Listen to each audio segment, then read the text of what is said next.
kebutuhan belajar.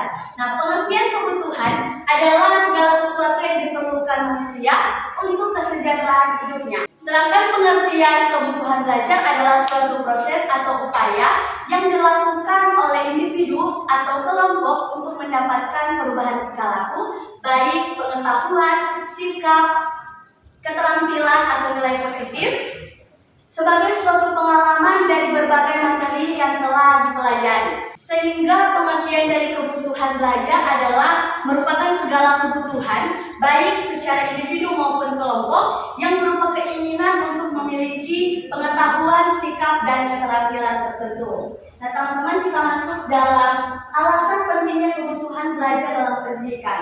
Mengapa penting belajar dalam pendidikan?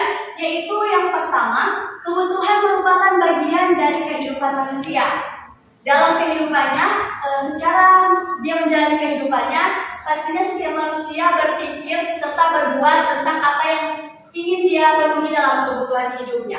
Dan yang kedua, keberhasilan manusia dalam kehidupan lebih banyak diwarnai dengan tingkat kemampuannya dalam memenuhi kebutuhan itu. Yang ketiga, untuk memenuhi kebutuhan itu, kegiatan manusia berkelanjutan dalam arti ketika teman-teman mengalami masalah dan setelah menyelesaikan masalah itu, tentunya pasti akan ada masalah-masalah atau kebutuhan yang lain yang muncul untuk teman-teman selesaikan. Nah, suatu kebutuhan terkadang terdapat kebutuhan yang lain yang harus teman-teman dilalui untuk dipenuhi.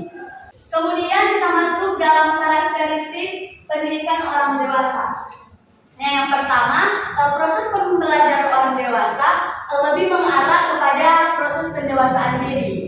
Yang kedua, prinsip utamanya adalah memperoleh pemahaman dan kematangan diri sehingga dalam proses pembelajaran orang dewasa lebih banyak digunakan metode diskusi. Metode diskusi itu bisa berbentuk kelompok dan itu akan membantu teman-teman untuk bisa memecahkan masalah di dalam kelompok tersebut.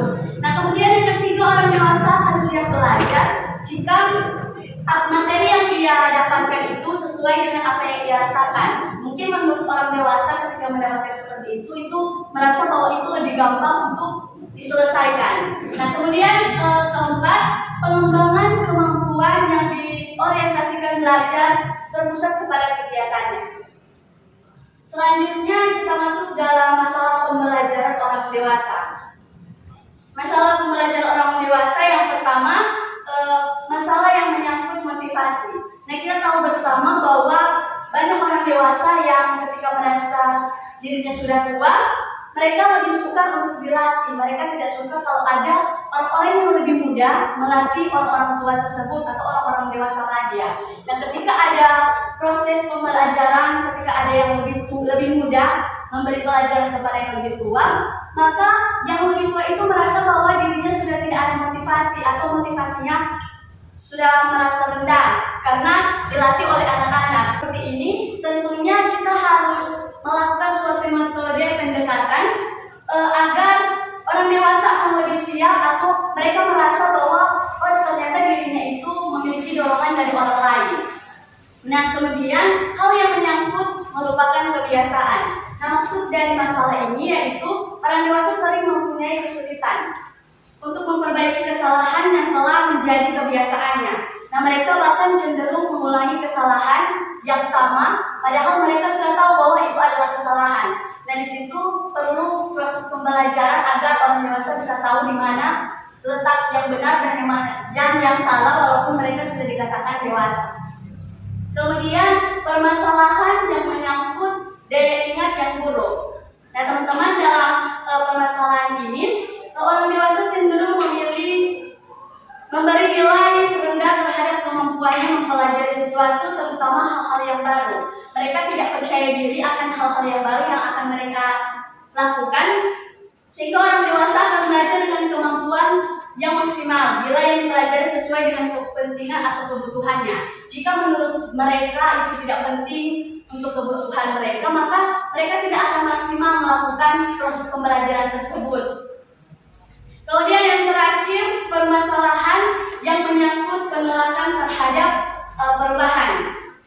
Maksud dari masalah di sini yaitu orang dewasa sekarang seolah-olah sudah yakin terhadap apa yang ia pelajari, sehingga cenderung untuk menolak hal-hal yang sifatnya baru. Mereka pun sulit menerima gagasan, konsep, metode, dan prinsip baru.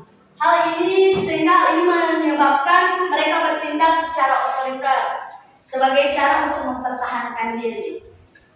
Kemudian teman-teman, kita masuk dalam hal-hal apa yang harus dilakukan dalam pendidikan orang dewasa. Yang pertama yaitu menciptakan suasana ruangan kelas, ruangan pembelajaran itu sedemikian rupa seperti penataan ruang belajar yang sesuai dengan orang dewasa. Yang simpel kan, kalau di orang dewasa sekarang mereka lebih suka yang simpel-simpel atau tidak ramai. Jadi dalam suasana hati mereka bisa lebih nyaman atau lebih santai untuk menerima proses pembelajaran nanti. Kemudian yang kedua, diagnosis kebutuhan belajar yang melibatkan stakeholder yang model yang diharapkan dan menyediakan pengalaman yang dibutuhkan oleh orang dewasa. Tentunya orang-orang dewasa di sini pasti mempelajari sesuatu, mereka mempelajarinya dari pengalaman, sehingga itu lebih mempermudah mereka dalam menjalani kebutuhan kehidupan mereka. Kemudian yang ketiga, menetapkan materi dan teknik pembelajaran yang tentunya mereka lebih ditekankan pada pengalaman yang nyata, yang seperti saya sudah jelaskan tadi, sehingga orang dewasa tersebut dapat menyelesaikan suatu permasalahan dalam menjalani kehidupan sehari-hari. Nah, kita masuk dalam materi yang terakhir, yaitu kesimpulan. Sehingga kesimpulan yang saya ambil untuk teman-teman yaitu ternyata belajar pada hakikatnya adalah kegiatan yang dilakukan secara sadar oleh seseorang untuk menghasilkan perubahan tingkah laku seperti pengetahuan, sikap, atau keterampilan tertentu. Nah, sehingga dalam proses pembelajaran orang dewasa mempunyai karakteristik tersendiri yang sudah saya jelaskan 4 poin tadi. Mungkin teman-teman bisa mengingatnya kembali. Terus untuk pembelajaran bagi orang dewasa ini tentunya kita harus memperhatikan hal-hal yang harus dilakukan untuk orang dewasa dalam proses pembelajaran. Misalnya dengan memberi materi yang lebih menekankan pengalaman kehidupan mereka agar supaya mereka lebih gampang atau lebih menguasai pembelajaran tersebut dengan apa yang mereka rasakan, dan itu akan bisa memberikan solusi atau lebih gampang memecahkan masalah dalam diskusi dari kelompok-kelompok atau orang dewasa tersebut. Oke teman-teman, sekian dari materi saya yang sudah saya paparkan kepada teman-teman. Mohon maaf jika ada